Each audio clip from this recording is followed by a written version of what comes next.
he's like, oh, it's going to be a fun bit. Well, the thing is, he probably just wanted to help. Yeah. That guy's always so helpful. I love him. Yeah.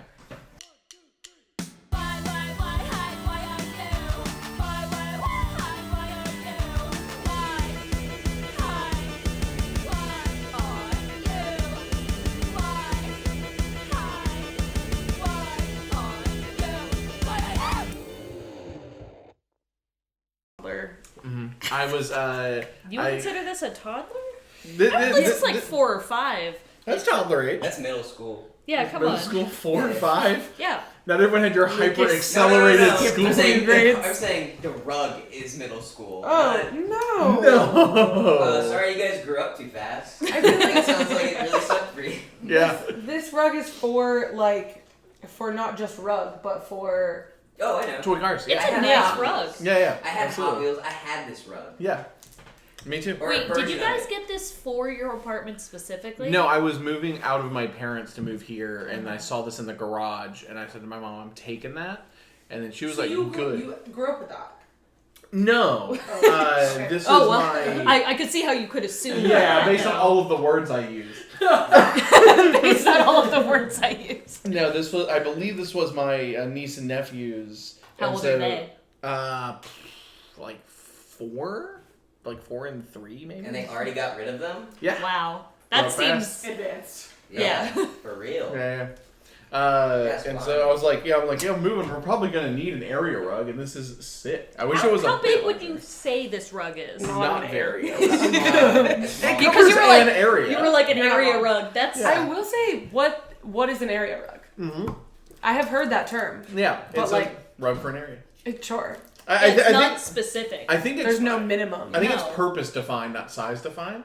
It's like you don't want there to be just Oh. floor, and so the rug because it's every time I As see opposed them, to like a runner. Yeah. Or like a... it's just to take up floor bath space. mat. Yeah. I mean, I will say I appreciate it that it's about as big as this table. Yeah. So you have to look for it. I didn't measure it or think of its size when I took it. I'm just not leaving. Did you get the table first or the rug? Oh, these are independent. Lucas got the table. Oh, okay. So I did. with your powers combined. We set up this this. little. Yeah. Okay. Yeah, and it's very mobile, so we have our own little stage too, Mhm. our little stage lights Yeah. for Yeah. rehearsals. Yeah, it was pretty good. Wow. Yeah. It's pretty good. Serves multiple functions. Mhm. It does. Yeah. It's pretty cool. If you do say so yourself. I do. It sounds like we're trying to get someone to sublet our Right. apartment. Like, I'll take it, guys. I'll take it. Jesus. They want you to move in immediately. That's actually why We we asked have you to I have like go. a really good setup actually Yeah. at my Yeah. place. I so- don't live here, but I also want you to move in.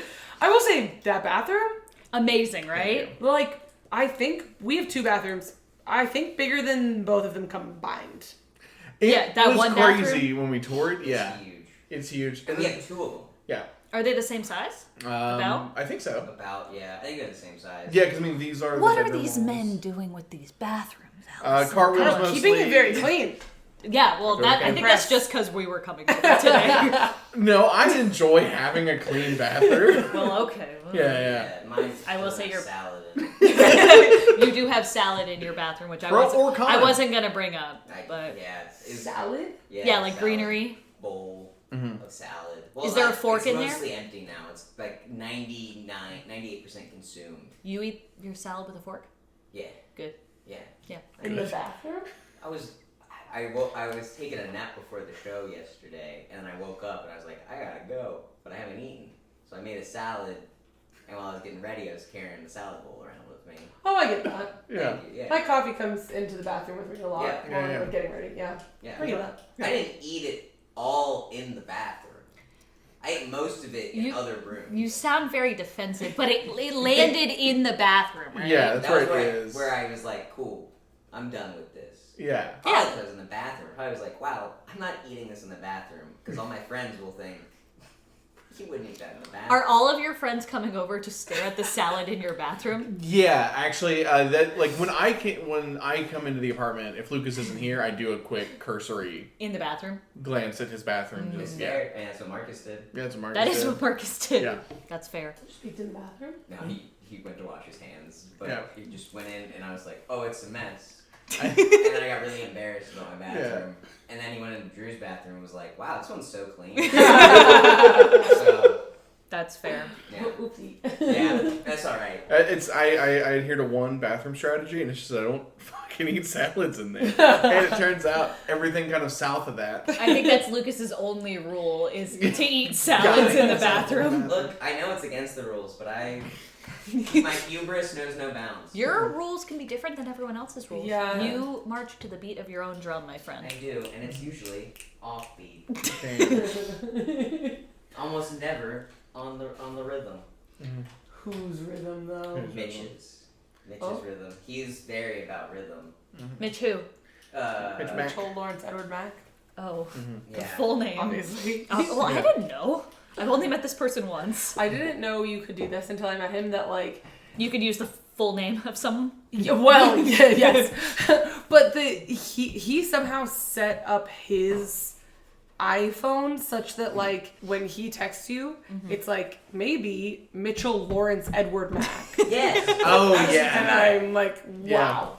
How does he do that? I don't know. How does he do He's it? a wizard, Yeah. actually. That's crazy. Also, Yeah. people can set it up so that way they choose what picture that you have Yep. for them. I don't know how It's that an works. iPhone thing. You have an iPhone. I do, but I'm not good at it. Good at owning a phone. I'm like, Oh, it's okay. You don't have to be good at owning a phone. thank you. You're welcome. We're not evolved for that. No. Yeah. That's not what we're supposed to be good at. It's too recent to really be good at it. Yeah. You Like, know what we are supposed to be good at?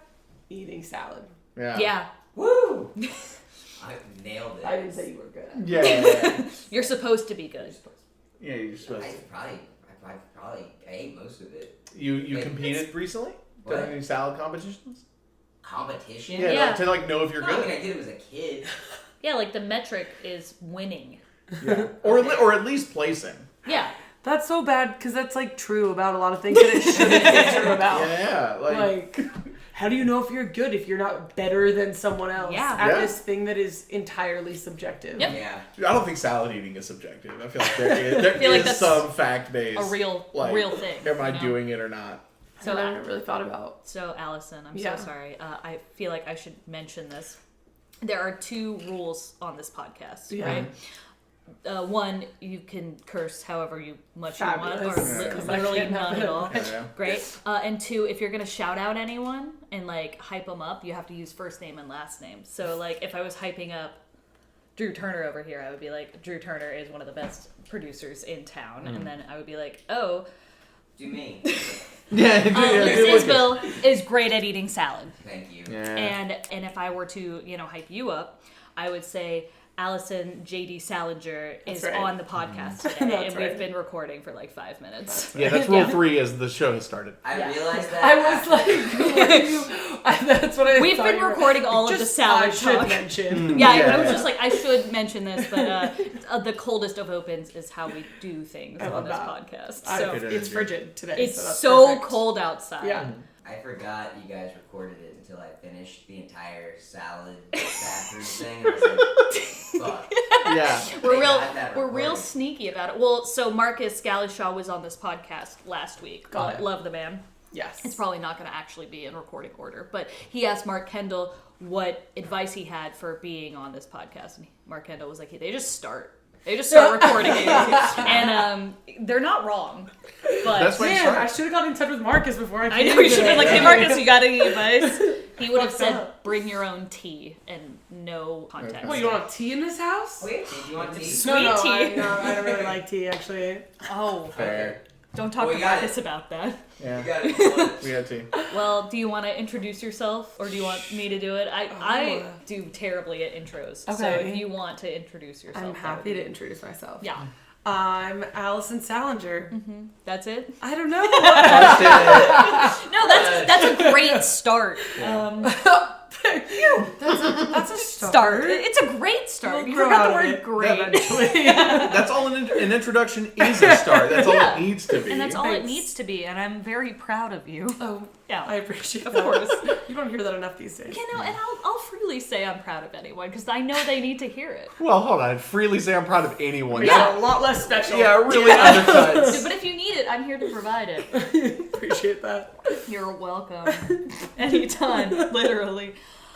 So, part of the reason why I asked you to be on this podcast is because I'm a huge fan of yours. Shut up. And most of the people that know you that have been on this podcast are big fans of yours. We've requested a couple of your enemies come on. They have not gotten back to us. As of this recording, they have not Should come I shout back. them out by full government Yeah, name? go ahead. Oh, please do. Mitchell. They keep telling us they're busy. I think they're coordinated. Yeah. Conspiring against you. I do have each phase of my life, I feel, has had an arch nemesis. I think it is healthy to have one arch nemesis. When in you each say phase of life. phase of your life, do you mean like elementary school, middle school, high school, college, and then like the after years? Kind of. Okay. Yeah. Have you had the same enemy? No. Enemy? Oh, I meant through like after post college. Oh. No. Now I'm like, now who would it be? Yeah. Who's Well, the enemy now? No. first name, last name. No, unfortunately it is always, it's always women. And I hate that That's okay. for me and society. But yeah, I think it kind of started in college. Okay. Yeah. So not elementary school, not middle school. No, I think at that age, like, my arch nemesis and best friend were my sisters. I was gonna say So. school, but also Yes. Yeah. sure. Yeah. How many sisters do you have? I'm in the middle of 3 gals. Yeah. That's a lot. It's a lot of hormones when you're a teenager. Yeah. Fighting. Yeah. I don't know. Not physically, maybe. Yes. Oh, I'm an only child, so I don't know. I can only speculate. My condolences. To being an only child. Yes. No, I hate it. Like I begged my parents for a sibling when I was a child. This is a true story, and they got me a cat. Hey, 'Cause I was lonely. begged my parents for a dog, Counts. and they didn't give me anything. They gave you a sister. I already had them. Oh man, so I'm a big fan of yours, and so many people, like I said, that I've brought on this podcast are fans of yours. Davey Pierce, in You've had particular. Dave? Mm-hmm. Love that man. Davey had so many good things to say about you, and one of the things he said was, "You should get Allison on this podcast." And I was like, Allison doesn't know me. Allison would not. Don't give me that look. Everyone wants to be on the podcast. I don't know you intimately. Yeah. Oh, yeah. Also, you asked me to talk about myself for an hour. I'm down. here. Yeah, okay. Well, I was just like, I think I'll ask Allison, but I don't know if she'll say yes. And then I did. And then you did, and now you're here, and I want to ask you all of the questions, not about salad. Thank God. We'll see if Allison's got load-bearing salad stories for like your background, then they'll come up. That's true. You don't Let have to- them. We don't need the I'm sorry. restrictions. Yeah. I just feel like exactly. we've talked a lot about salad already, and we've spotlighted salad a lot today. It's true. Kind of salad loaded. Salad loaded day. know what kind of salad was? The silence wasn't happening. Like, Oh, so speaking of salad, I asked this question a lot on this podcast. What do you think was like the first creative thing you ever did? ooh. Like when you were a kid, or like it could have like blossomed when you were a teenager. Could have been yesterday. Could have been yesterday. That was the first Yeah, it was creative the thing first- I've ever done. It was, yeah. That's a really good question. The first, I started going to an acting, day camp, like summer camp, when I was 8. Oh, okay. And it was just like a friend of mine, Ariel Greenhouse. Shout out Ariel Greenhouse. She's married. She might have changed her name. Who knows? Shout out Ariel Maiden Name Right, Greenhouse. exactly.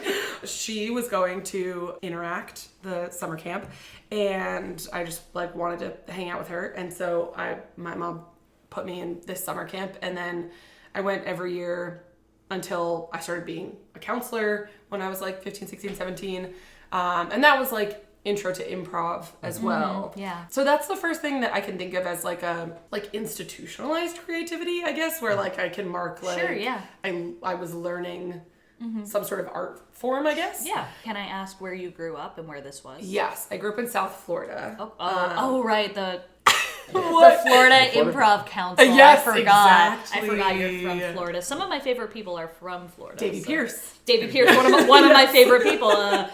Noelle Campbell. Who else is on that Yes. team? Fiona Summer. Campbell. Is it Fiona Campbell? Yes. No. Oh, the Yep. Campbells. No relation. Some of my favorite people are from Florida. Yes. Okay, so Florida. Yes. How did you break out of Florida?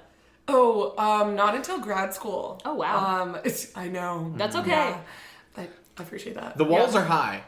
We really try to keep y'all in there. It is also a big one, a big state. Yes. Yes. So, like, I broke out of my home. I went to college at the University of Florida. Okay. Which, your hometown versus where that is? Yeah, my hometown is, like, Jupiter area. I'm really from a town that no one's ever heard of called Palm Beach Gardens. Okay. Which is... Shout out Palm Beach Shout out Gardens. Palm Beach Gardens! Home of the... Salingers? Home of Allison Salinger. Home of Allison Salinger. I was going to say. Home of the Gardens Mall? Like, There we go. Home of nothing. Home of nothing. Okay. Home of PGA National. Yeah. Oh, The golf the tournament? golf- Yeah! Oh. I think... we're sports nuts here. Okay. Well, that to me goes, oh, it's a big open area with nothing in it. Got it. It's sort of like suburban beach towny. Okay. Okay, sure. Like I grew up like a bike ride from the beach. Oh, okay. Yeah. But so UF is like a 4-hour drive north and central from To where? from where? I don't You know. know From where- Palm Beach Gardens. No, I meant like where is UF? Oh, at Gainesville. So Gainesville, north central okay. Florida. Great. Yeah. I know Florida so well. Yeah. The You know what? capital? Gainesville's the capital? Tallahassee is the capital, Tallahassee. which is where FSU is. Yeah. So Not to be confused with UF. exactly. Yeah, Go I Gator. got you. I'm following. Yeah. You said go Gators. Go Gator. Go Gators. Great. This is going really well so Just far. get a clean read of Go Gators from Allison and just like splice that in. Go anytime you- Gator! That's actually going to be the stinger for this episode. There we go. Go Perfect. Gator. Okay, so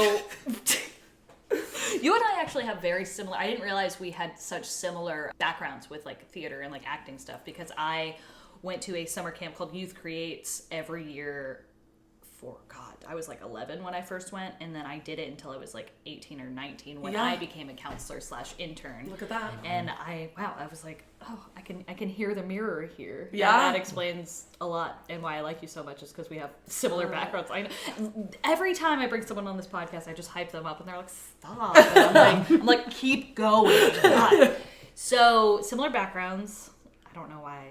Where are that you matters. from? I grew up in Portland, Maine, and then when I was 8, we moved here because my dad got a job at CNN, started doing like live shows for artists, like But my a dad was dang cool guy, apparently. and then also when he switched to the film industry, he became good friends with Jeremy Irons, the actor, like the very famous British actor who played Alfred in Ben Affleck's Batman. He's also your face is very funny right now. I'm Like, just so bad at That's I'm okay. like, But you know Luda. That's the I most know important Luda, Yeah, of yeah. course. Hello. Yeah, but The Ludacris, the next Alfred in the upcoming Yeah. Batman. Oh yeah. Yeah. Future Wow, small Alfred. world. who plays Alfred in the Robert Pattinson? Me. No, hold on. Now Probably I want Taylor Lautner. Probably. That would be very funny. They're just always, they're like, we keep getting pulled to the same casting calls. My pop culture frame of reference is Ludacris And- and the Twilight actors. I'm actually looking it up.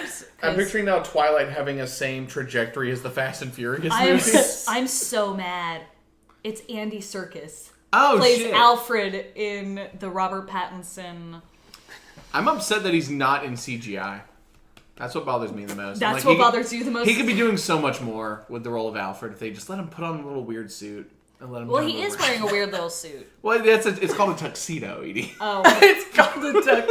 well, I'm not wrong, and I'm gonna stand I'm on that sticking point. to it. So okay, so UF.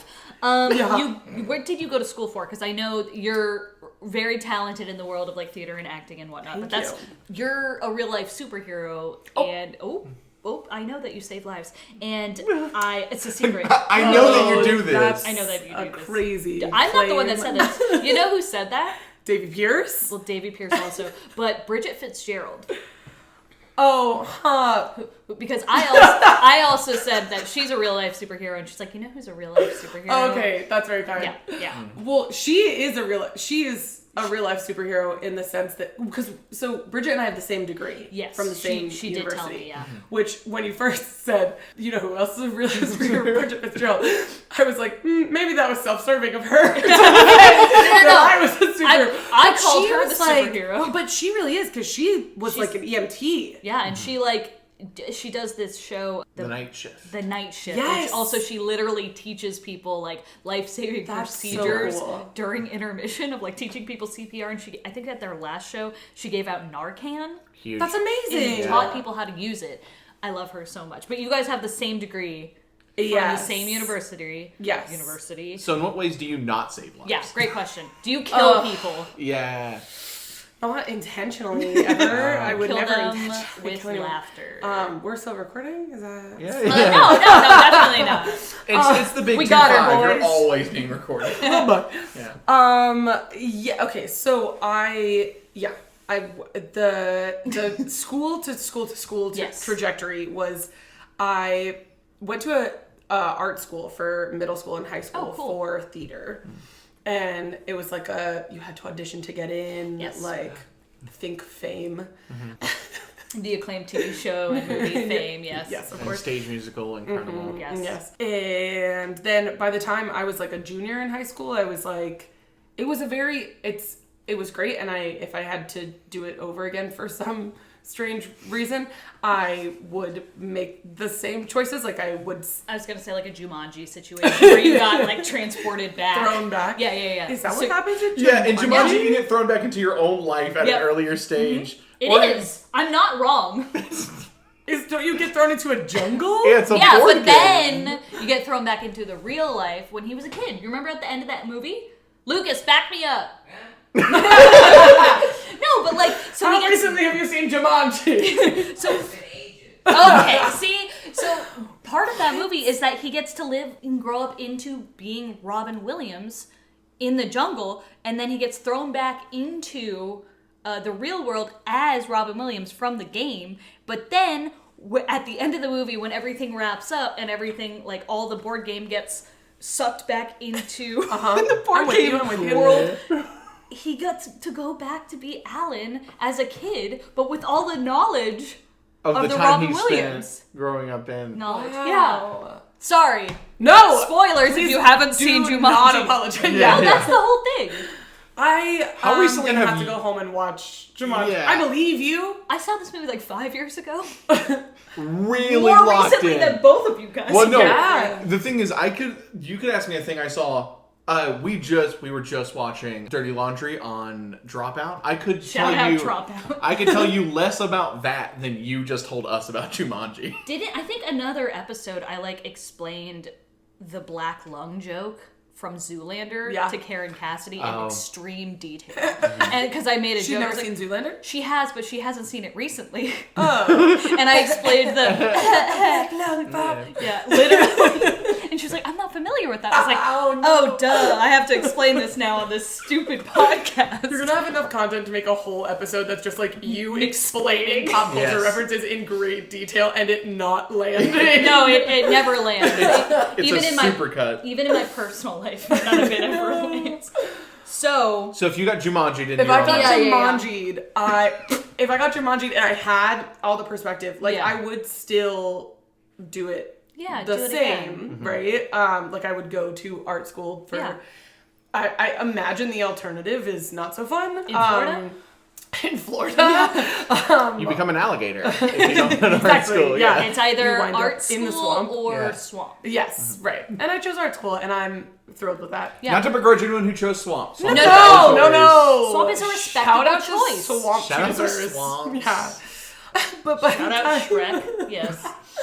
By the time I was a junior in high school, I had gotten the, like, this would never fly in the industry, you kids are unprepared and underqualified and blah, blah, blah, like, too many times, and I was just, like, done at that Sure, point. yeah. And everything was so, like, cutthroat even amongst peers in a way that I didn't feel like I wanted to be a part of. Fair, yeah. And so when I was then I thought I wanted to be an actress my whole life, like from age 8 to like junior year of high school. And then I like truly had existential crisis in junior year of I was high going to school. say, how old were you? Yeah, junior year. Yeah, what is that? How old are you? Like 16? 17? 16. At that point, half of your life, you had been Right. acting. Yeah. Yeah. Yeah. Yeah. Yeah. So I was like, what do I do? Exactly like like Christopher Walken, yeah. What do I do? I can't do a Christopher Walken. What? You were nailing it. You'll need Mitchell Lawrence Edward Mack for that one. We'll splice him in. Yeah, great. Yeah. He does a good VO. So, then I was like, well, what else do I like? And I'd always liked like my social studies classes and my history classes, but I was like, I don't know what one does with that. And I was at, my older sister was at the University of Miami, Florida University of Miami, not Ohio, Miami University. Gotcha. In case anyone was No, not sure. I needed the clarification, so thank you. This has opened my whole world up. I know. This podcast is going to be listened to by a lot of people from Florida. Ohio. And that, yes, that's And that distinctions are the important. distinction, I think being as clear as possible is very important, so Good. thank you. We're releasing it physically in Ohio because that's the only way to get it there. Yeah. They don't have On floppy disk? they don't have Yeah, internet yeah. or anything. Totally. So we have to, they do have computers circa 1994. So Right. Great year, by the way. Solid year. Yeah. Podcast sent Born to that them year. in I was also born that year. Hey, we are the same! What year were you born, Drew? 1992. Boo. Ancient. I didn't choose it. Well, None of us chose, really. yeah. I did choose not- mine. I remember being the orb of light and kind of putting together my character before I Okay, was you don't born. need to brag about being an orb of light, okay? We all know. I didn't choose to be the orb of light. Okay, but you're bragging about it. This is pulling a lot of focus. We have an esteemed guest Yes. here. We can't be bringing our own shit into this. Thank you. That's true. So Back the to my university- orb yeah. of light.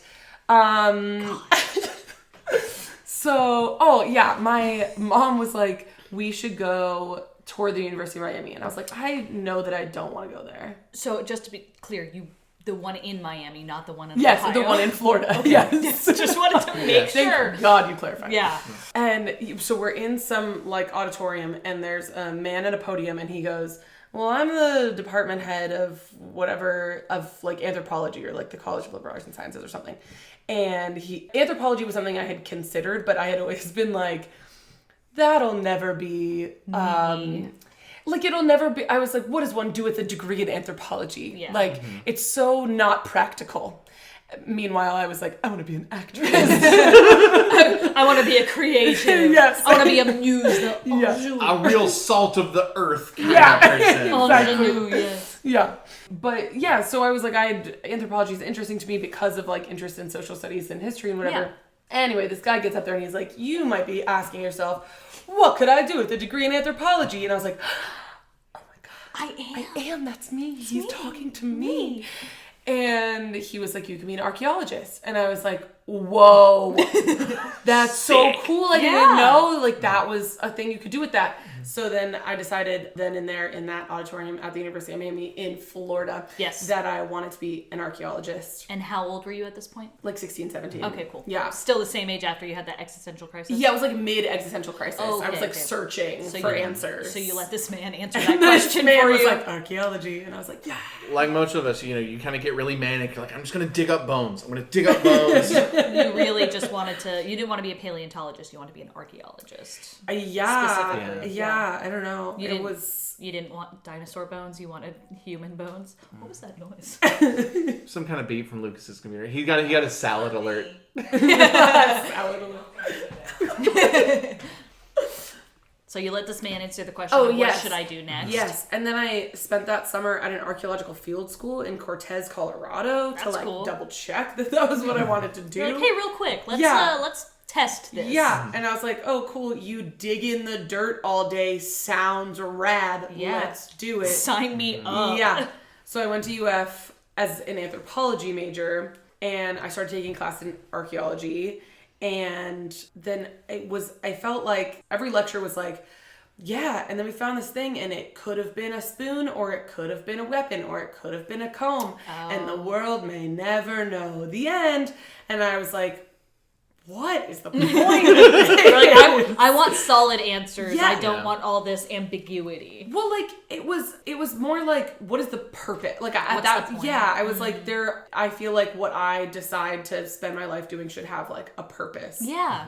Again, wanted to be an actress most of my life. The thing is, with acting, at least you're like, I'm here to entertain people. Sure, Whenever, yes. and even if you have like a a very early understanding of it, you're like, I Yeah. know, like it's loosey goosey, and it's Right. like you could be happy or sad or a clown, and then Those you're are the like, only three Yeah, options. those are the happy three sad emotions. clown. I have a theater degree. But then you're like, this is supposed to be real, and like Yeah. we dig into the dirt of the earth. That should have real shit in it. It should Yeah. like have Yeah. a certain tangibility of Yeah. it all. Yeah.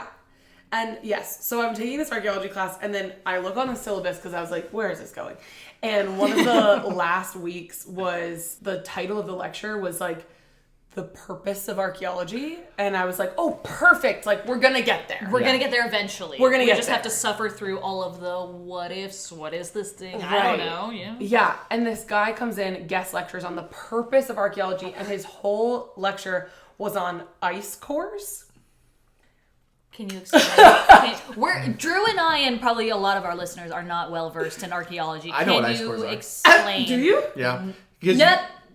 Let Allison explain it. I asked Allison. My knowledge of ice cores begins and ends at that lecture that I sat in at age 18. So the quality of the environment is collected in water and then frozen in layers, as much like sedimentary rock has the different layers that they use to inform what happened in the global planet. In the planet at that time, ice cores also do that. In addition to that, because they freeze it, organic matter can also get stuck in there. And So they Ice can, Age.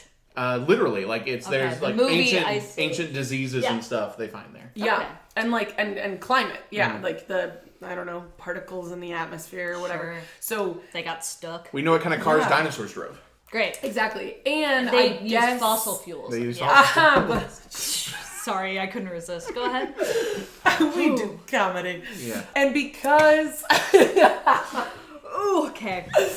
because I guess in ice core, like learning about your past informs your future, Yes. and so they can model like climate change, or I don't know. Again, I was 18. I'm just looking at you because you're sitting across from me. You don't have to have all the answers. I don't have any. I don't have any answers. Yeah, but so then I was like, okay, and I'm done with archaeology now. Okay. But I kept taking class in anthropology, and then I found medical anthropology, which was really interesting to me. I'm not yawning. I just have had a very long You're day. literally I don't know if you can see all this. yawning. the Medical sparkles. anthropology. Oh. Sparkles on my eyes. Who cares how we get better? I'm gonna throw Climate change. Yeah, how do myself out of you the window. how do you see a plague doctor and stay awake? Boring fucking Maru. snoozeville. See that window? Or that balcony? Right there? That's like a Stay 12-foot with drop. us. I know where you're going. That's a 12-foot drop. It wouldn't do the trick. What if I went head first? Even then, it's I not don't know. enough. I got a hard head. That's what I'm saying. It won't work. You'd crack the concrete that's down there. Oh. Whoa. Medical anthropology. Yeah. So then medical anthropology was interesting to me, and then that's how I got into public health, and then I have my master's in public health. Yes, you do. But in the meantime, the University of Florida happens to have, the claim at that time was that we had the largest collegiate improv troupe in the country. Oh. Oh, wow. Okay. Florida? You go The, Gators. the, the, Go state, Gators! the state of Florida is in this improv troupe. It's a big, yes, the claim for sure. So, okay, because most college improv troupes are, so like Emory, for example, where I got my master's, they don't have, their improv troupe is for undergraduates. I tried. But That's so funny. I love how they make that distinction. You're actually overqualified. Yeah, to Get be used here. to this. I did a workshop for them once, and they didn't like it. Anyway.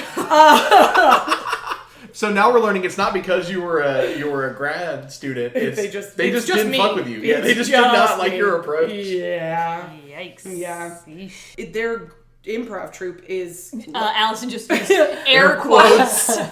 Get their ass. We're a big fan of air quotes on this podcast. Oh boy. Especially It's an improv. Let me put them away.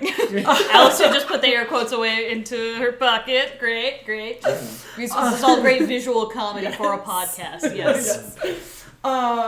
Their improv group, no air quotes, is like 10 people. Emery's? Yes. Cool. Which, great. That's fine. Yeah. And I'd argue correct. Sure. Yeah. 10 is 10 great. is a great number. 10's a It's great a number. lovely number. True. Yeah. A nice round. I was going to say, number. if you're using the word troop, 10 is a great number. 10's great. for that. Yeah.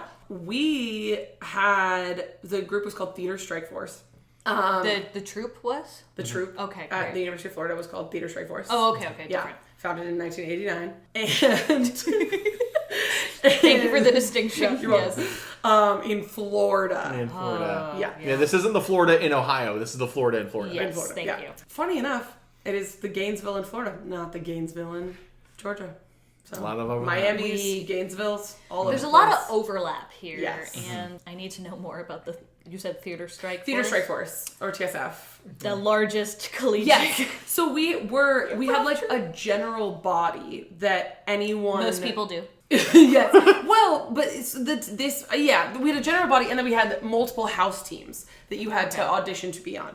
And so we had like house team. It was like a sort of beginner, intermediate, advanced that were called apprentice group, delta group, and Sunday group. And those were all long form teams. And then we had a short form team that was much larger, like 20 people or something. We never all like performed together, but it was That would like be you a cast nightmare, out of yeah. that group. Yeah. We rehearsed together with Yeah. that group, but yeah. And then we also like upperclassmen taught levels 1 through 4. A level was a semester long, and you like had to complete level 1 in order to audition for the short form team and blah blah blah. We had like a creative director who picked all of the directors for the teams and all of the teachers for the levels, and like it was a very structured, very quite organized, and like I look back and I'm like, damn. Well, when you have the largest collegiate improv so it's, troupe, you gotta be organized. you got to be organized. Yeah. So in total, you said one of the groups was 20 people. How big was like? Well, so that's what they mean by largest, I believe, is like Okay. they're counting all 4 house teams plus they're essentially counting like anyone who takes classes or comes to jams is in the general They're body. claiming them. Sure. Okay. Yes, Okay. they're claiming them. Okay. Yeah. That's a large number of people. Yeah, they're not wrong. Yeah, for sure. Even if like that one guy that just came to a jam one time and he was like, improv's not for me, they still take it. We got your information. Zach. Of course his name is Zach. Of course his name He's is taking an improv class in Florida. Yeah, Zach with a K. I actually can't think of any Zachs that I Have done improv with? No, that I have since done improv with. Zach Bromberg, shout out. Yeah. Shout out. Right after, can't think of a single one. No, but I can't think of a single Zach that was in TSF. Yeah. Oh. Yeah. So Zach Bromberg was not. Zach Bromberg is here in Atlanta. Yes. Yes. Shout out. Shout out Zach Bromberg. Shout out. Shout out Monster of the Week. Great improv team. Yes. He's on that Oh, team. great. Yeah, Yes. Bridget Fitzgerald also on that Shout team. out French. Shout out French. Yeah. So many great improv teams in this city. So you were taking. I'm assuming then you would have, I guess, needed to start like that right away if you're taking like a class per semester. Yeah. On top of the other course Yeah. load. I was freshman year, week 1 at that general body meeting, and that was like my whole life. Also holding on to a little bit of hope. You're like, I'm giving up on acting. I'm going to do medical anthropology. But No, it was like it was a very intentional, like, I have always performed, and like that is part and parcel of who I am, and I was actively seeking a way to still do that. That wasn't a BFA. That wasn't like okay. It wasn't your I wanted- coursework. Yeah, well, like, not only not my coursework, but, like, I loved that it was improv because I was like, I need a supportive performance environment that isn't the, like, cutthroat, the lecture, the I got the part and you didn't, like, that my high school and middle school experience More were. fun? More fucking fun, dude. Yeah. No, Yeah. Yeah. I mean, did I take it way too seriously? For sure. Whenever anyone starts doing improv, they take it way too So seriously. Every seriously. single person I know Yeah. who started taking improv classes, when I first started taking improv classes, took it way too seriously. Yeah. It is, you need a healthy dose of like zooming out. Mm-hmm. It's part of the culture. It is part of, yes. Yeah. Yeah. 100%. It's a canon. Event. Yes. I didn't start taking it seriously until I was like deep in it. When I started out, I was really just kind of having a blast. Yeah. Well, I feel like then it's you weren't peaks and doing it valleys. right. Yeah. I was Well, crushing that it. explains it. Yeah, I'm not the subject to this one, but I've been crushing it the whole time. Oh, okay. My first show ever, we broke the sales record for the theater. So All right. Orb. Let's get back to We love Allison some humility. now. So I do not love humility. Not the subject of this episode. This is pulling a lot of focus. Do you not love humility? That is such an interesting. Oh yeah, I've probably gotten into this on a couple episodes. I think especially in the arts, like you compare someone who pursues the arts versus someone who pursues basically any other kind of career field, and in no other space is like, especially I would just call it performative humility, but really humility at all is it valued at all. Like if you're a business major and you do well, you're supposed to own all of your success. Artists, for some reason, are not supposed to act like they're good at their art. Yeah. And that, I think, it's a societal, like, kind of tampering of that spirit. And it means that people keep, wallowing, like, they'll be very good at their art and they won't think it, and then they'll fall off. A lot of people who are great performers who fall off of it, and it's just, you're not encouraged to, take up your space. You're like, hey, no, I've been here. I'm really good. And it's because you have a lot of people who are always telling you, you'll never make it if this is your approach. You're not trying hard enough. And it's like, dude, they're good at it. I don't value, I think there's not being an asshole, but I think, people are, humility in specific is very often to be like, no, like, don't be good at something, but don't act like it. It's like, no, you're good at the thing. Act like you're good at it. Yeah. If a doctor was performatively humbled, like, is there a doctor? I'm like, I'm not really that good at it. It's like, dude, you have a medical license. Like, get over here. Oh, I wish more doctors were like, I'm not really. I'm a small bean. Anyway. Theater Strike Force? TSF? TSF. Yeah. Theater Strike Force. You rose through the ranks of the Theater Strike Force. You said it, not me. No, I know I I did. choose humility. Yeah, we know. I mean, that's part of the reason, like, I say this every episode, but that's part of the reason why I started this podcast is because you gotta hype up your people, you gotta hype up the homies, you gotta hype up people who deserve it. Thanks. This is a really cool outlet. I was, like, when you emailed, I get asked to... Oh, I get asked to do let's a lot go. of Let's go. No, not a lot of podcasts at all. No. But, No. to, like, do improv Things, shows, yeah. comedy shows, sketch shows, whatever. And, like, that is, based on, like, a specific skill, which I think I have. Yes, you do, okay? But I don't remember the last time I got asked to do something, like, the way you phrased it was like, I just think you're really rad. And I was like, wait, that's so, like, I'm just gonna, like, talk about, like, every other podcast I've ever been on, I'm playing a character, which is a blast. So Let me much be fun, clear. yes. Shout out, welcome to Colin L. Yeah. Shout out Davey. Shout out Davey Pierce. Shout out Betsy Reeves. But shout out Marlon. What is his last name? Wayans. Is it really? No, it's not. Don't. It's Brando. Continue. No, it's not. I'll look it up later, so that he gets a full government name shout out. But now that's all I can think about.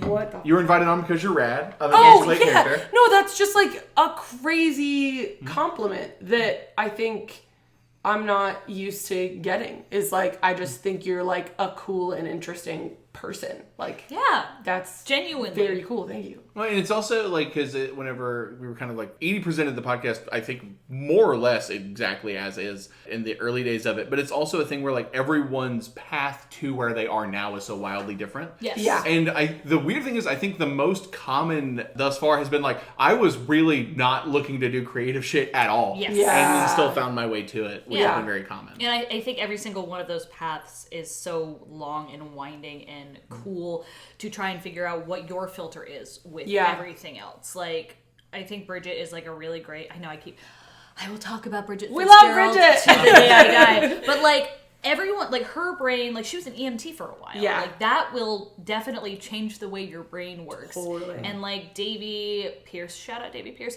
is like a musician, and I think that Yep. is also a very brilliant filter to look at the world with. Like, Mm-hmm. I'm not a musician at all. Yep, I cannot no, keep a beat nor to I. save my life. But I think it would be really cool to be able to see how he sees the world because Yeah. he has that skill. Yeah. And I was going to say, like, Marcus Galashaw, he Yeah. does a lot of graphic design stuff. He's a really amazing illustrator. Like, he's drawn me so much. I didn't want to embarrass him on the podcast, but he's like, and I'll embarrass him now. He's drawn me specifically so many, like, pictures in the past of, like, he drew me a cat with pajamas on, cat's pajamas. And they were so cute. And, like, I want to see how he sees the world through Yeah. that lens. And Yeah. I want to know how people, you know, get to be at Yeah, that point. totally. And What makes you tick? yeah, of course. Yeah. We were in, so shout out the Coven. Shout out the 'Cause Coven. I'm gonna get there eventually. At 'cause- Coven Improv. At Coven Yeah. Improv. Oh, Follow don't it worry. now. Everything is gonna be linked in the bio, but Humility, but self-promotion. yeah, of course. Talking about. Of course, of course. And one of the things that, like, you did during that show is, like, your physicality is thank you. so fucking funny. We did a show, like, back in April of this year, which I was very grateful that you asked me to Of do that show. course.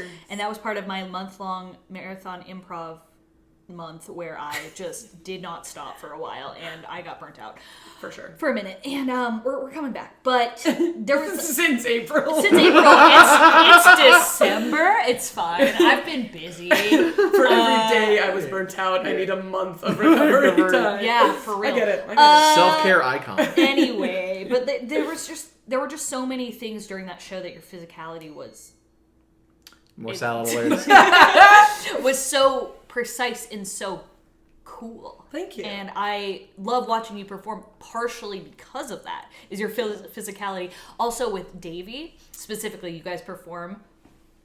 Oh, until the heat death of the universe. I'm Thank glad you. I got to say it. Yes. At Heat Death Improv? Yeah, Heat Death. I'm just going to say a nickname because that's a very long name. So Heat Yeah, totally. Death. Davey talked about one specific show that you guys got to do for the Edinburgh Fringe Festival. Was it a Fringe Festival? IO Fest? IO Fest. Yes, Yeah. the show you guys had done. I'm about to say, you guys went to fucking Edinburgh Fringe and I didn't know. Not yet. I did go Not to yet. Edmonton Fringe this Yes. year. Ooh, you That did. was fun, but- But he talked about this one show that you guys did, and I think he had maybe just come back from it or something. And he talked about how you were on stage doing a monologue and just talking at the audience Yeah. for a long time. And Yeah. he was just off stage, and then you were just going and going and going. And I think you That makes me sound like an asshole. but it's part of your format, right? Of like, Oh, yeah. Part of our format is putting each other in as much danger as Yes. humanly possible. but also Yeah. still taking care of each other on the stage. Yeah, well, Hopefully. I think like the intention that we set is to put each other in as much danger as Yes. possible, and the execution of that only works because we trust each other so Yes, much. exactly. I think Yeah. that was more of what I was trying to say. But Yeah. It's not Anyway. like it's not like kids on a playground. It's playgrounds need to be sufficiently dangerous because kids need to learn like their own movement so that they can be safe. yeah. And so, so that's No, just, I agree. Drew's engineering a Drew was playground like, with literal Fuck lava. them kids. my background's in ludology. It's actually a study of game. It's a whole thing. Okay. But it's one of those things where like it's you by putting yourself in danger, you actually do have a better understanding of your own limits, which makes you a safer Yeah. player. Yes. And you and Davey love and trust each other so much Yes, that this is it's a true. pleasure to watch you guys on stage. And that Thank is you. also what I'm trying to say. A fun side note, actually, Allison mentioned earlier not knowing music. I have an anecdote for that. I produced a lot of Heat Death shows this year, Yeah. including one on April 4th, which for those who are attentive in the audience is 4/4, which is music notation. Allison Stone didn't know that. Allison did not know that 4/4 was a music tempo. And now I'm getting a look. Edie also doesn't know that 4/4 is a... Why would I know that? I am self-proclaimed not knowing shit Yeah. about music. I am not a musician. It's so You- important. I do know this. Okay, but also you've been in musicals. We are all theater people. I think each of you has more theater training than I do. I've been in musicals. I did not know. I was gonna say This What came up, I dreams think. I've also been in musicals. Now that I say that, I still didn't know. Yeah, he sent a message in the group chat and was like, okay, like, hear me out. What if we do a musical improv show on 4/4? And I was like, that sounds rad, Drew. Why I'm is not it? sure. Yeah. like great. Does it Why? have to be 4/4? Yeah, what do you I mean? don't get it. Yeah, and I think David was right away. He's like, "Oh, hilarious!" And I was like, "Cool, I like doing a show." And then Allison was like, "Yeah, guys, I guess." Sick. I remember explaining to the Oh, yeah, the night of the audience show. that day. Like, I was like, you guys, because 4/4, get it? You wanted to make sure everyone else knew. Yeah, so I that will say you were. not all of them did. Not all of them knew. It's also not the kind of joke that's really funny when it's spotlit. It's Oh, kind of yeah, it's kind of like a background, like, oh, that's a cute bit. And so he did. Allison said it. People were like, yeah, no. It's either people were like, I get it, and people were like, oh, huh? And that was the reaction from the Yeah. crowd. Banger Which, show though. yeah, it was so much fun. Yeah, like, who cares? Who cares what day it was on? It was a great show. You had fun, and that's all that matters. Yeah, and we leveraged the day as an excuse Yes. to make the show musical, which wound up being a blast. So, yeah. Still to date, the only show I've seen in the city that had two different musical improvisers at the same time. That was really cool. We had Sam Amilon on keys. shout out. Shout out. Yep. And Jimmy John Misty EP on out now. guitar. Yeah. So they were like, and they had never played together. Yeah. Really? So they were like improvising together, like scoring Yes. Davey and I. Yeah, it's a thing I so was like we so had cool. I think That's something incredible. musical. Sam was the musical accompanist for that. Then we had Jimmy John Misty just playing songs. And I was like, we have both of you here. And I'm like, Sam's keyboard's gonna need to be on. He's not gonna have time to take Yeah. it down, so it's already there. And Jimmy John Misty just has a guitar. You can just go. Yeah. Yeah. Like y'all get it. And It they was were awesome. they were both like, yeah, absolutely. I love that. Yeah. That was a really, really cool show. So, So Miami, and so then you UF.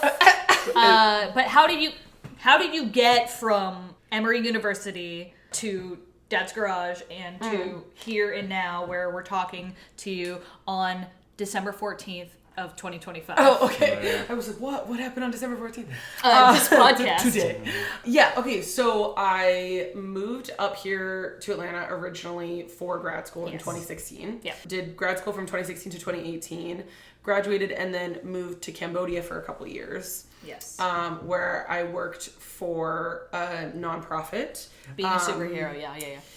Doing research and evaluation in-house for Superhero a shit, yes. nonprofit that did like market-based sanitation work in rural Cambodia. And then I moved back here. Well, I moved in the middle of the pandemic. So Sure. the Fun plan time. was to like move to Florida for like a few weeks, buy a car, pack it up, and move up here. Come back, yeah. And like find an apartment and stuff.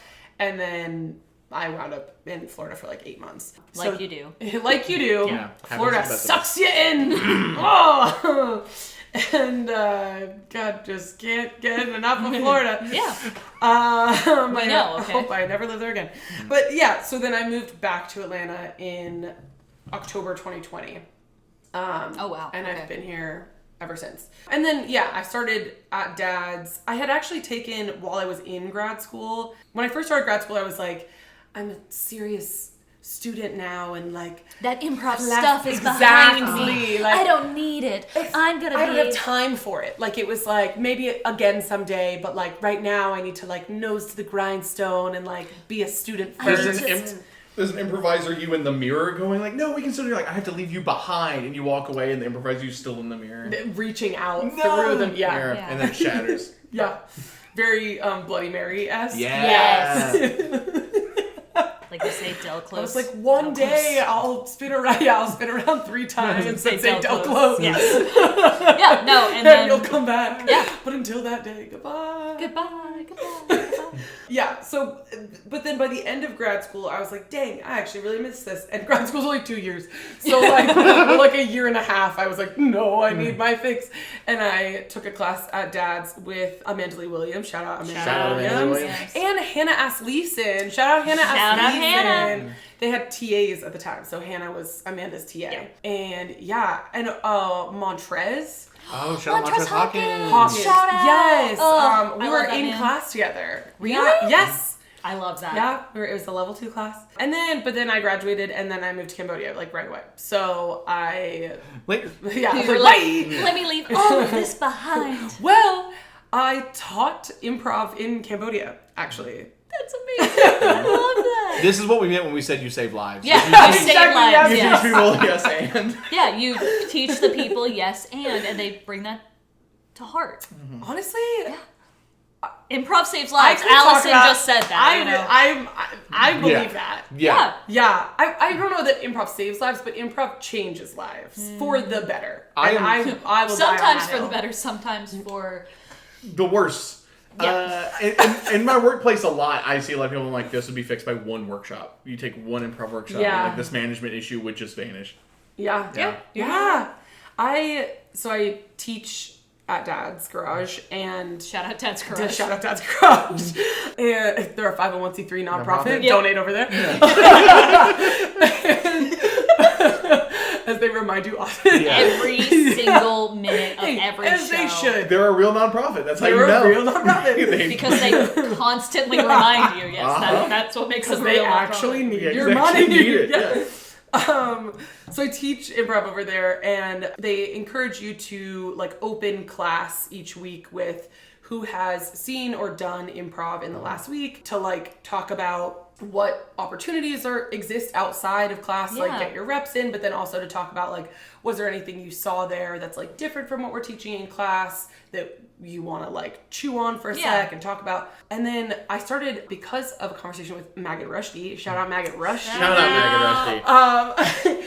I started asking the question, has anyone seen, done, or used improv in the last week? I And like that. I started getting these like really cool stories about how people were using improv in non-performance settings. Like I had a student who had a 3-year-old daughter who talked about how he was using improv and like his improv muscles to get more engaged in like her make-believe world and like her storytelling. Oh, I love and that. yeah, like he was like, yeah, I can like yes and her and like be more fully present and like more fully engaged and like That like made me cry. Really sweet. yeah. I don't even like kids. Fuck them kids. Oh man. Sorry. It might also just be all this makeup on. Your eyes are just legitimately irritated.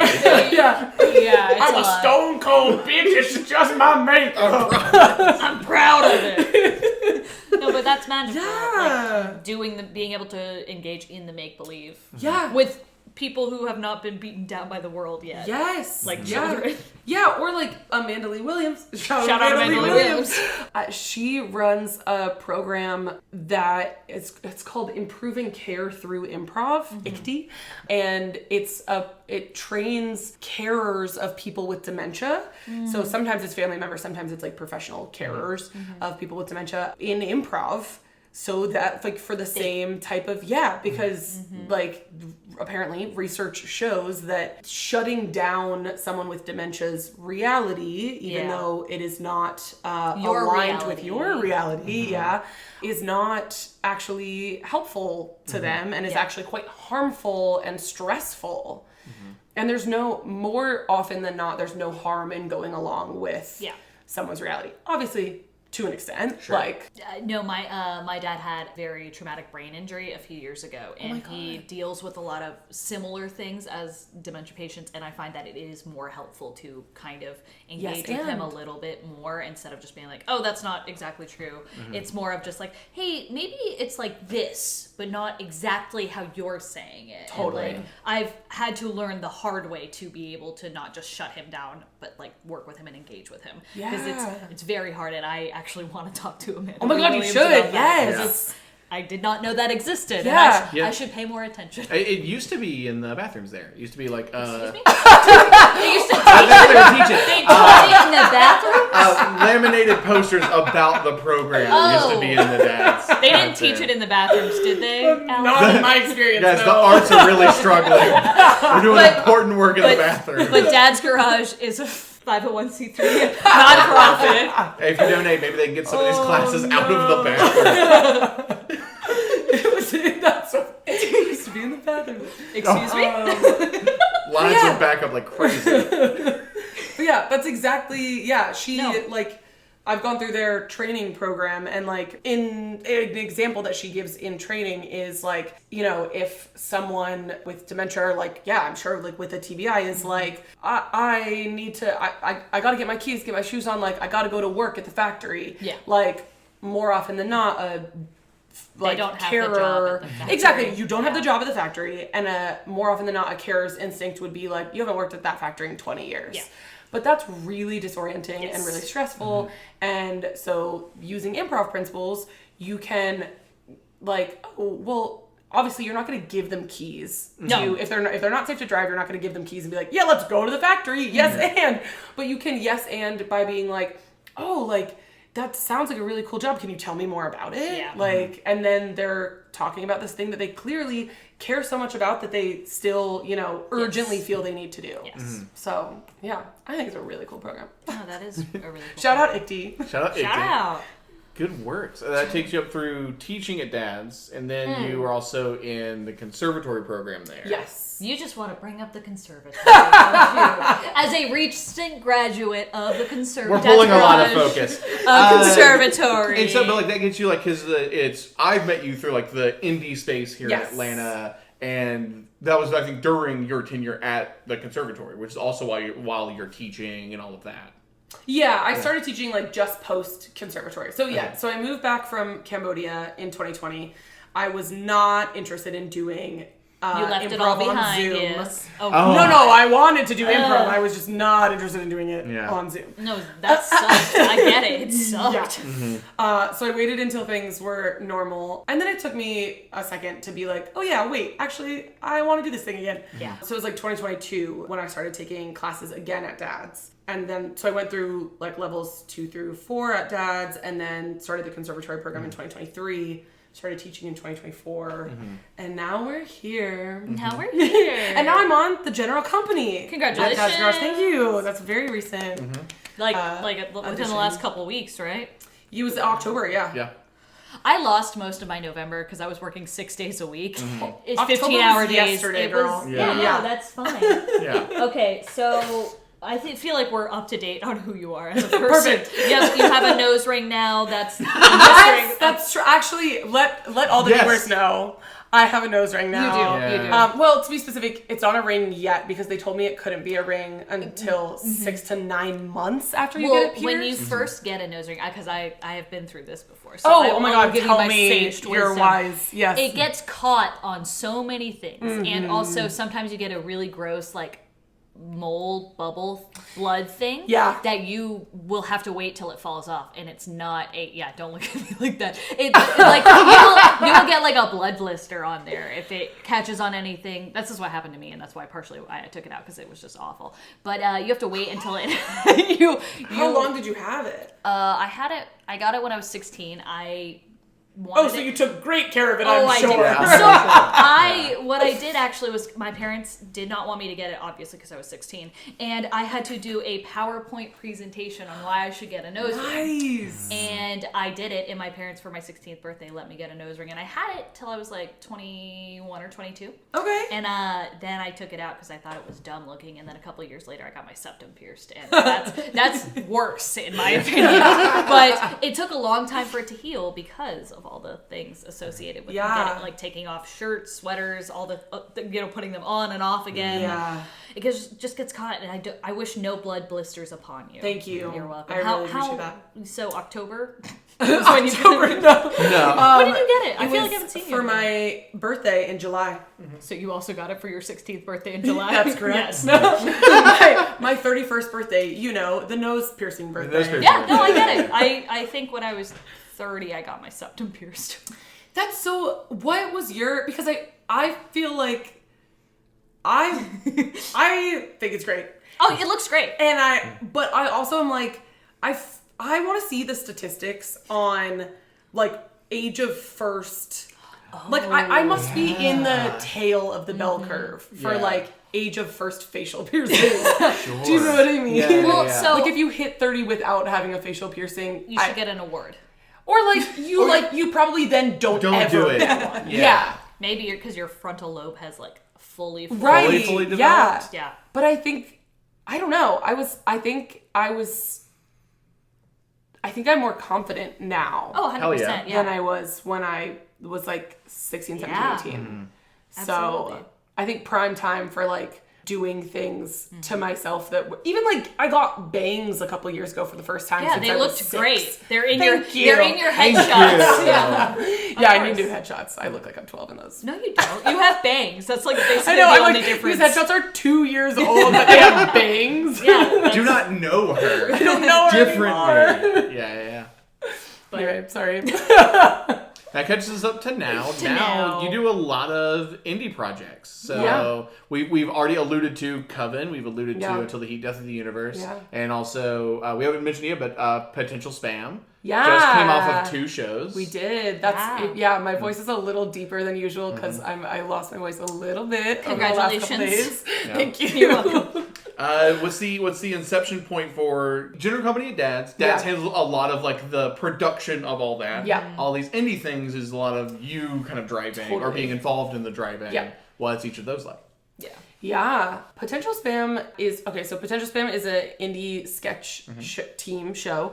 Shout out. Shout out Potential Spam at Potential Spam Comedy.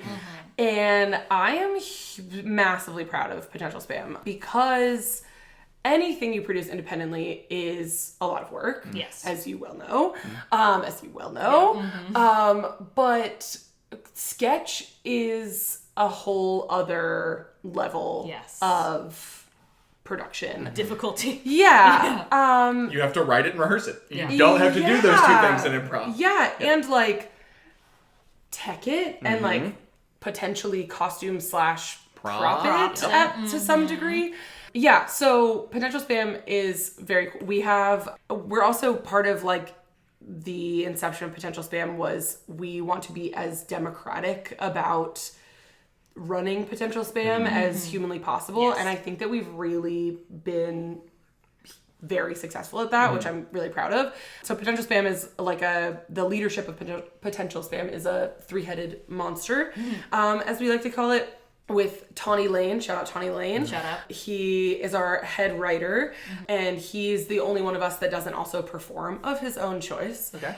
We like to say it's because he's so ugly that we want to go on stage. He's not. He's one of the 3 heads of a monster. Right. A hydra. It's if you only will. a funny joke if he's not hideous. You can't say that if Right. the person's Exactly. actually. Yeah, if you say that joke and people go, "Aw, now it's mean." Yeah, no, right. Yeah. Yeah. There has to be laughter behind it. Exactly. Yeah. Tawny Lane, Mitchell, Lawrence Edward Mack. Shout out. And Carlisa N. Johnson. Shout out Carlisa N. Johnson. You have to put the N in there because she was a journalist, and so she has a lot of bylines that are Carlisa N. Johnson. Check her out. Shout out. Shout out. Journalism. Used to Yes. write for the Guardian ? Worked for Me Too. She is very cool. Hell She's yeah. very cool, very smart, cool, very talented. talented. Oh Ugh. boy.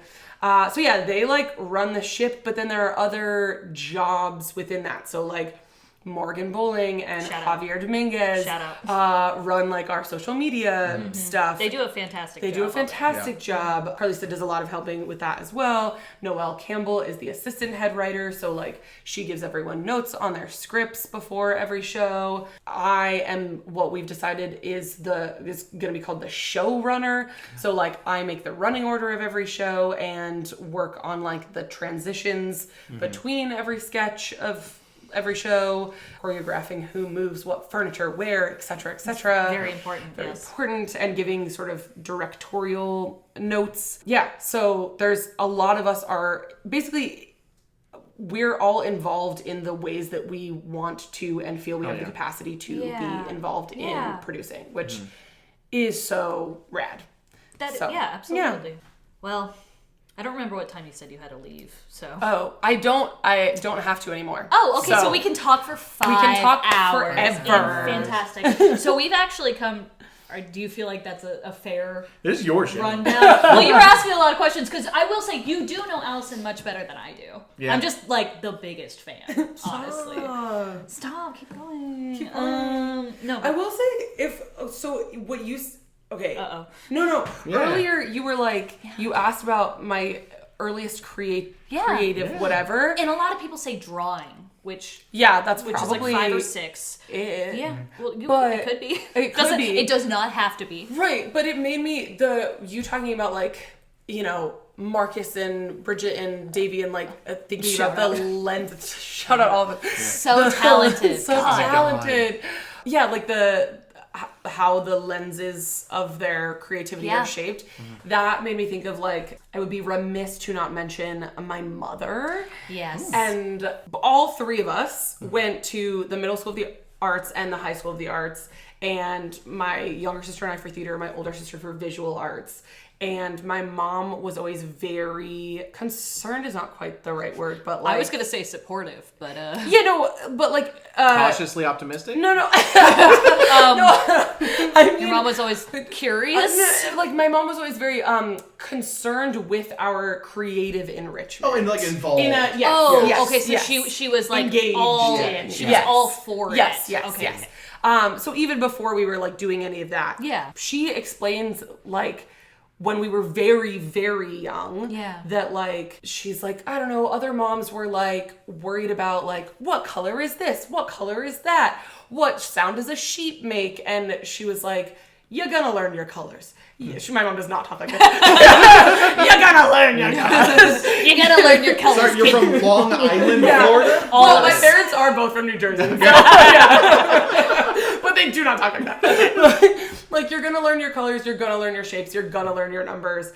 I am much more concerned that, like, you have an environment that enriches your creative, your imagination. Like, I want to support your imagination and your creativity. I love that. And the rote memorization will come eventually. Yeah. And I have memories of my sisters and I talk about it weirdly a lot.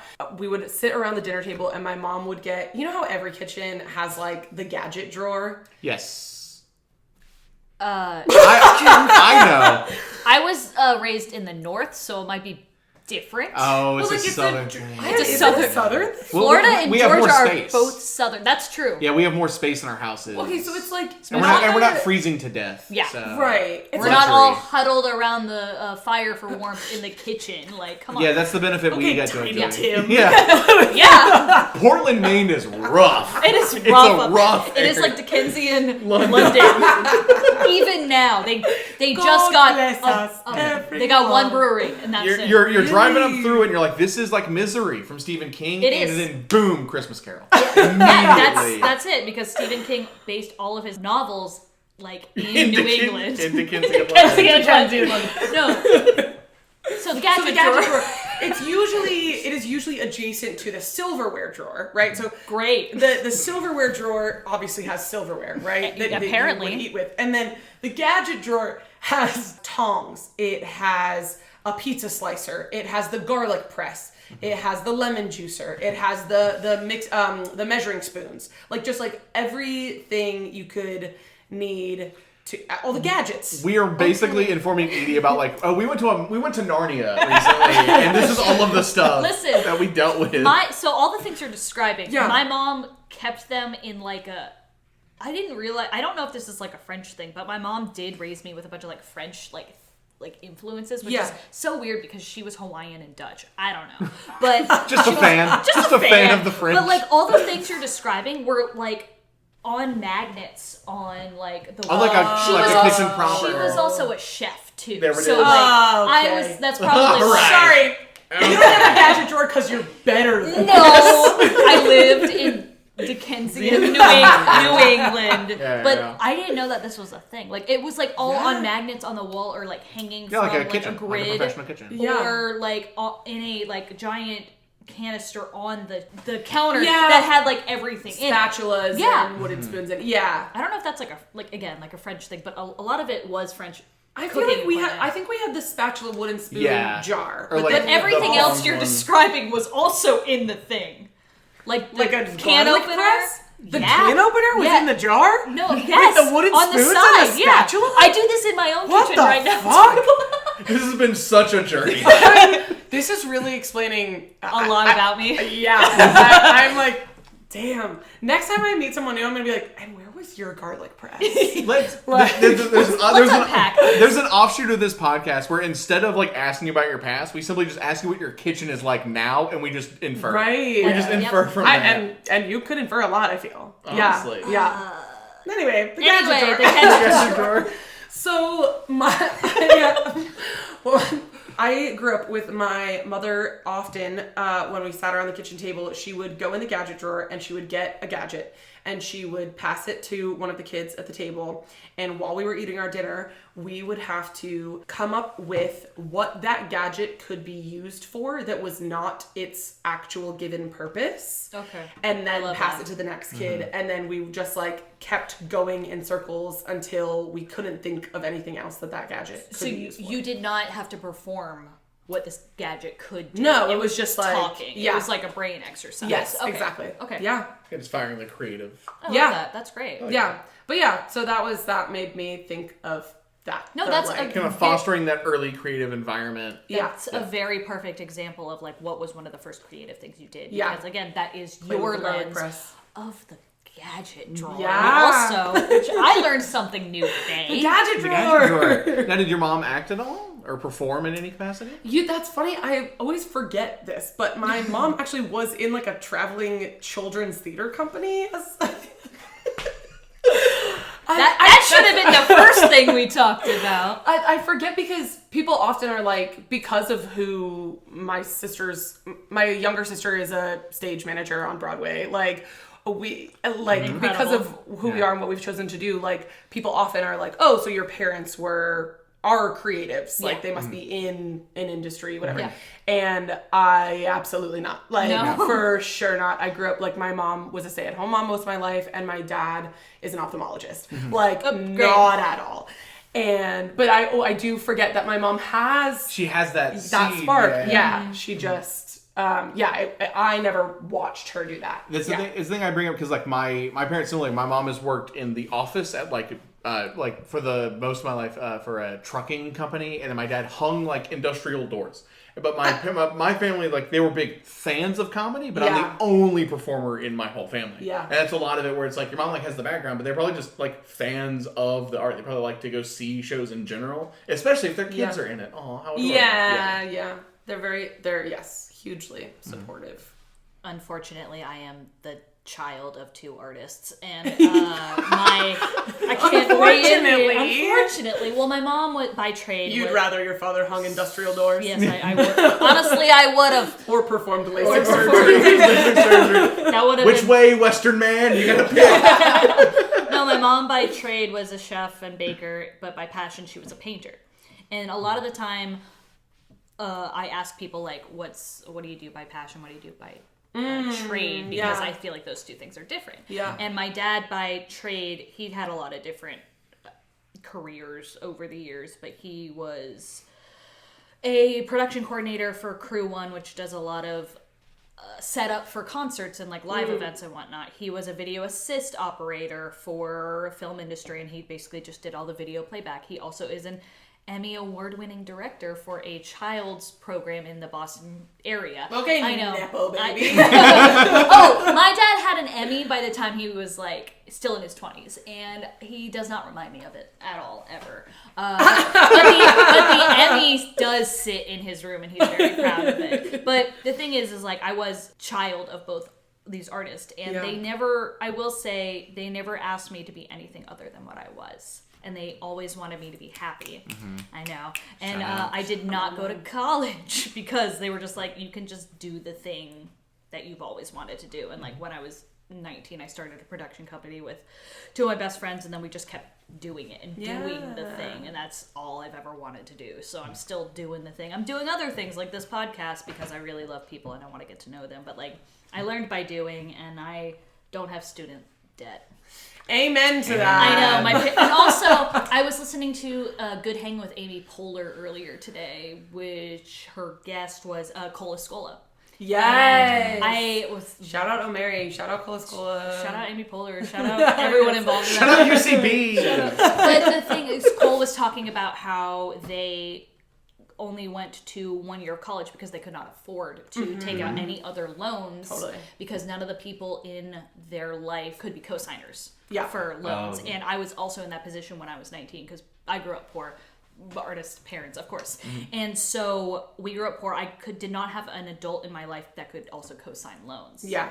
And Cole talks about how they were resentful of the people, the adults in their life for being poor. And when I was also that age, I was like, oh shit, same also. But then that afforded me all the opportunities that I've had since then of just learning by doing. Yeah. And I'm grateful for no student loan debt. Yeah. But anyway. And your Mary is on its way, so. Yeah. That's what this That's podcast what is. this episode That's what this is. This specific episode. Wow. Oh, gosh. We have a segment. We do have a segment. I'm gonna request we pause so that I can use the little boys' room. Drew has to tinkle. I have to tinkle. Get out of here. Yeah, and we'll talk about Everyone guess in the comments how long in the recording I've had to pee. You might be able to hear the inflection change. Well, I'm actually gonna pause this. So. Because your inflection.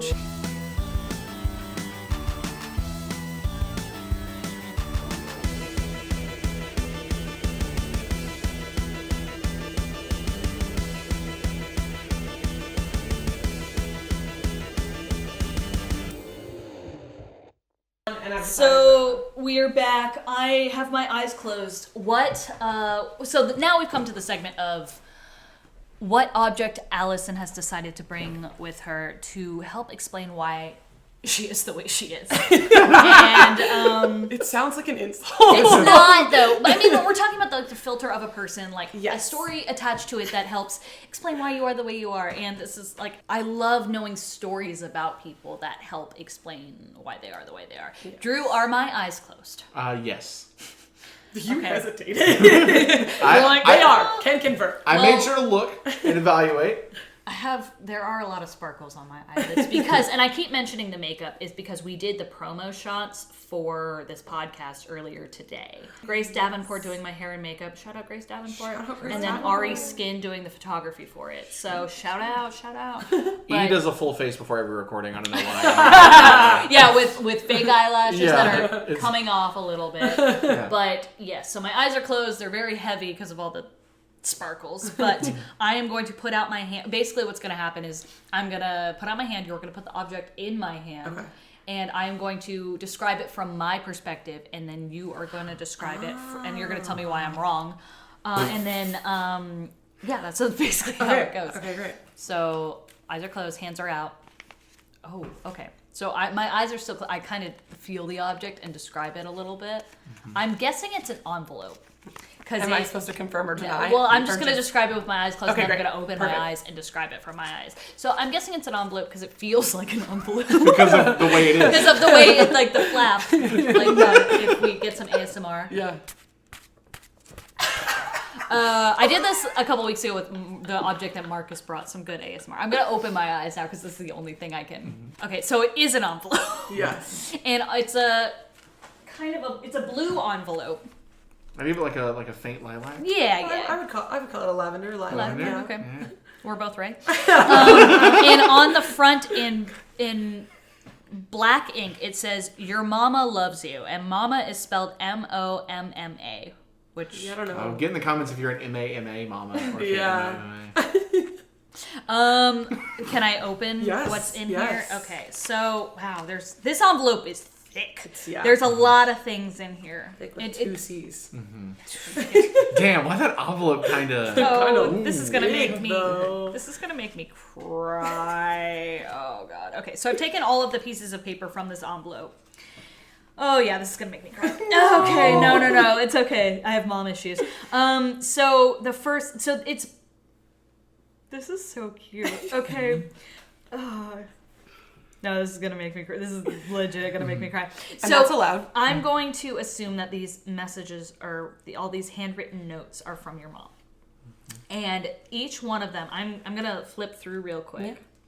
A lot of them say I've looked at two of them that say ma spelled MUH with an exclamation point. But a lot of these are Also another ma, which I really want to know. We'll explain them all. Yeah. Well, we're a lore podcast, but a lot of these notes have a picture of an eye, like an eyeball, and then a heart, and then the letter U. So I heart you, XOXO mom. And it's like an inch. It's a hefty stack. It's a hefty stack. I would say like an inch thick of all of these notes, and there's so many. On the back of some of them, they're torn from random scrap paper that would be around, or like spam mail. Yeah, so this is a non-smoking room. I feel like this is like a hotel room. This is a probably. non-smoking room. That's good card stock. But these are just a lot of notes from your mom, I'm guessing. And lots of mo's, which I'm so excited to understand. Hope, have a happy day. Your mama loves you. How'd she spell mama there? MOMMA. Oh, interesting. Yeah. Consistent, yeah. Consistent. Yeah. I'm thinking about MFMB and smiling. Motherfucking Marlon Brando. She loves Marlon Brando. Marlon Brando. Yeah, there's just a lot of notes in here. So proud of you, MFMB. Motherfucking Marlon Brando. Can't wait to see you next month. XOXO Mama. Spelled MAMA. Oh, interesting. That's why I asked, because I was like, I Inconsistent. doubt it's the same way every time. Interesting. Thanks for a great 3 days. I loved watching your show. You were amazing. That one's on graph paper, it looks like. Yeah, that is. There's just, and then this is actually my favorite one. Mo, with the little guy in the corner winking. And some hearts around Yeah. it. And some hearts around it. Do you want to? I mean, I'm just Yeah, so sure. Allison, what the hell is this? Yeah. Yeah. What are these This serial killer notes? Yeah, most of them are on sticky notes. There are a lot of them are. that are on scrap paper. This is every time I come home, or any time I travel with my mom, or travel to see my mom, or my mom travels to see me, she hides sticky notes or gonna cry. these Yep. little scraps of paper that usually just say I love you or ma, which I will explain, or something to that effect. So if she's staying at my house, then they're hid in the room she was staying in, or next to the cereal box or whatever. If we went on a trip together, then they're hid in my suitcase and in my backpack and whatever. So I always, it's a surprise. It's, It's never a surprise. Right. I have yeah. to sort of make myself scarce at the end of any trip. Yeah. Which is why a lot of them are on nonsense paper. Yeah. Because she'll do it with whatever she can Whatever's get her available. hands on. My Scrappy. favorite one is on a coffee filter. I missed that one. It says, Yeah. glad we got to spend time together. Ma. I heart you, XOXO mom. Yeah. This was from a Airbnb in I love St. that Augustine. I love it's 2 coffee filters, but Yeah. they're It's kind of like the Rosetta Stone of all of these mom notes. yeah. It has That's true. It has a all bit of the all them. messages. Yeah. Yeah. Yeah. She wanted to make sure she got her point across. Yeah, Right. I think normally she would have written all of these separately. She would have written 4 different sticky notes. Yeah. But there was no paper in this Gotta use all the Airbnb. space. And And she so- didn't want to rip it probably. I guess, yeah. So, hence The coffee one filter. Rosetta Stone coffee filter. Yeah. So that's my mother. The ma is, apparently, when I was very young, I couldn't make the kiss sound. I couldn't do the Moi or so I just did ma, that was my kiss sound. And so now we still I say ma, and then she says thanks Allison, and then she says ma, and then I say thanks mom. And the thanks never has an H. Never. And the ma is always MUH in all caps. So That's so yeah, sweet. and the MFMB. Any final guesses on MFMB? I Because still- that was really great. I'm still going with motherfucking Marlon Brando. Yeah, that's a solid one. Thank you. Yeah. Thank you. It's my favorite middle there. So we're both the middle children, my mom and I. Oh, okay, yeah. So My favorite middle bear. yeah.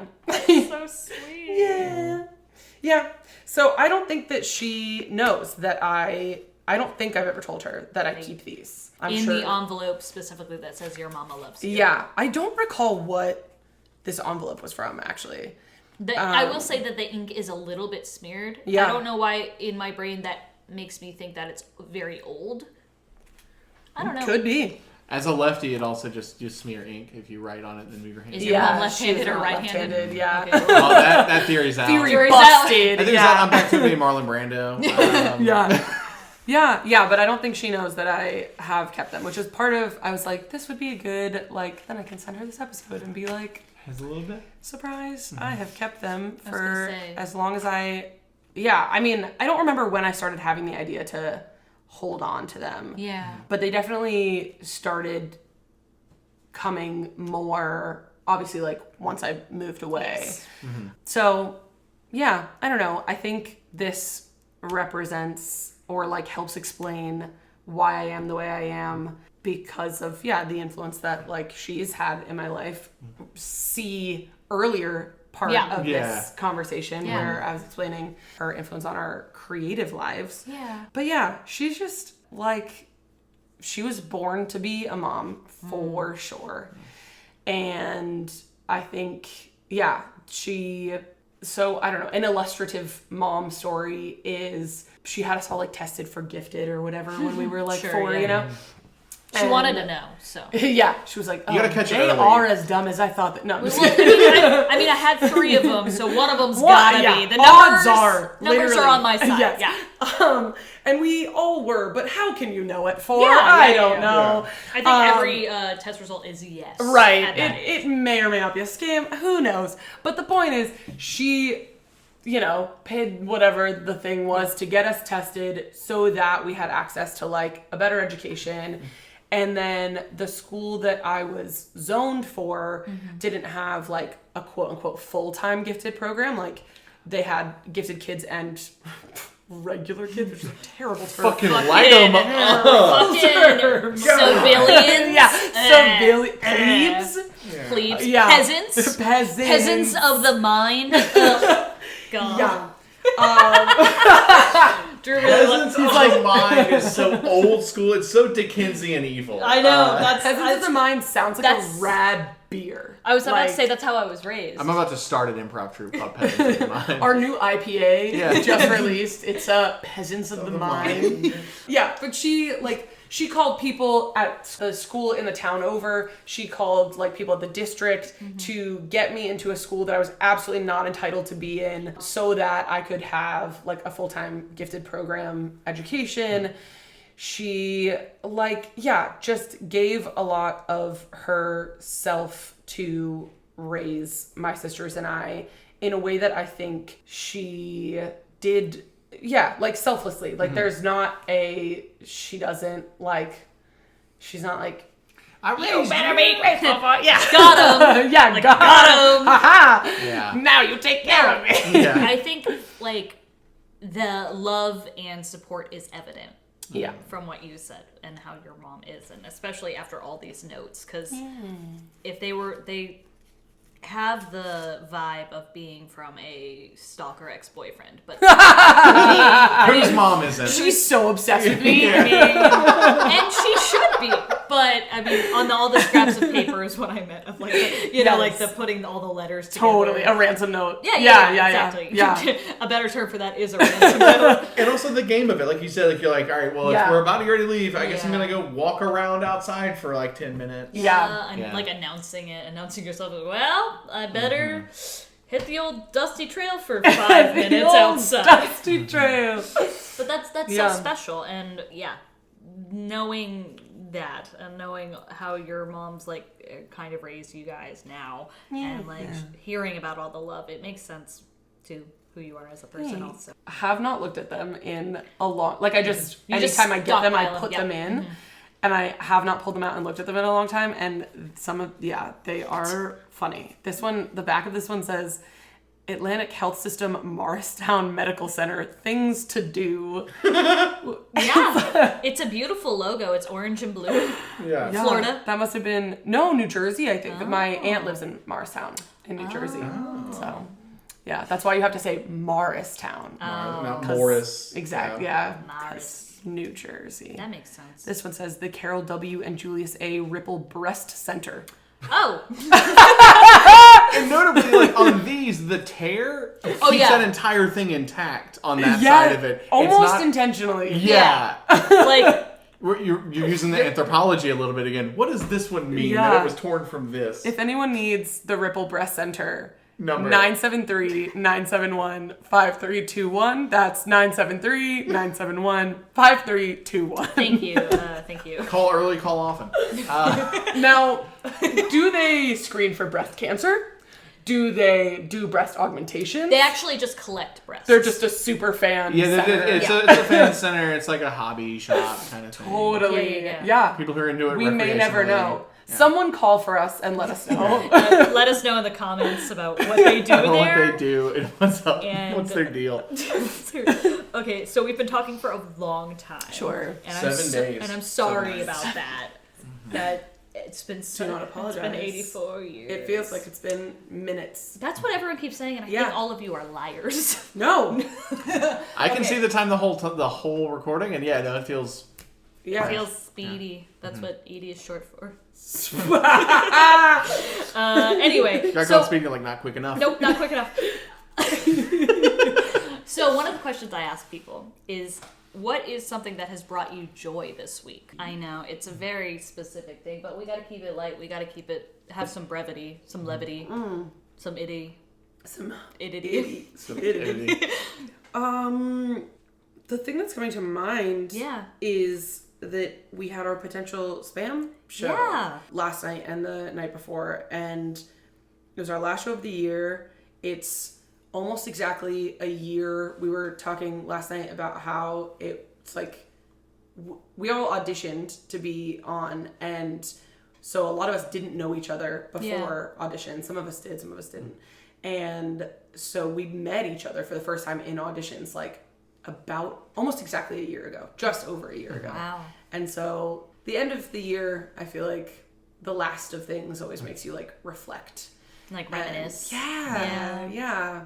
And as I was saying earlier, very proud of that group and very proud to be a part of that group. So No, I remember you and I went to their best of show in like June or something. And Business Baby, I think, sketch is that what it's called? It was called Nepo Baby. Nepo Baby. Yeah. You borrowed a briefcase from me for that sketch. Yes, and twice. because you did it the original time, and then it was part of the best of. That's so you right. had to have the briefcase again. All because of the briefcase. And That's what I said. Briefcase. Yeah. I mean, like, even seeing that show, like, I haven't made it out to many of your shows. It's mostly because I'm unfortunately busy a lot of the time. Everybody I'm so be sorry. making their own shows. So I it's know, hard to. I know. Yeah, I get it. But that show was so funny, and like Thank you. watching you guys do your thing and being so proud of what you do, and like again, the love and support is very evident in Yes. that, because you guys all love and support each other so Yeah. much, especially being a baby in a diaper with a briefcase. Yeah. It brought me a lot of joy. I was just a baby in a diaper. You did a great job. Yeah. Thanks, man. Didn't Lucas also see that show with us? I sat next to you. I'm sorry to forget you, Lucas. I didn't Eating a forget. salad. Yeah. Eating a salad. That's my thing. So if someone wanted to, like, if they were a fan of you from listening to this, or if they That were would be a fan, crazy. it would be crazy. This is their first exposure. Like, gotta see her on stage. Gotta see her. How would they go? Like, how would they keep up to date on you and Yeah. your things? How would they? Is there an AllisonSalinger.com, or is there like a? There is not a .com, but there is an Instagram. Okay. My Instagram is social media is a scary place. It is. And so it's really just for comedy stuff. Yes. So yeah, that would be a great place. It's at Al Salinger, A-L Salinger, and or any of these at Heat Death Improv, at Coven Improv, at Potential Spam Comedy, or dadsgarage.com/shows. Yeah. And I'm gonna link all of these in like the Great. carousel Hell yeah. for fucking social media. Social media. Social media, you have to be good at it. Do you have anything else you want to say before we?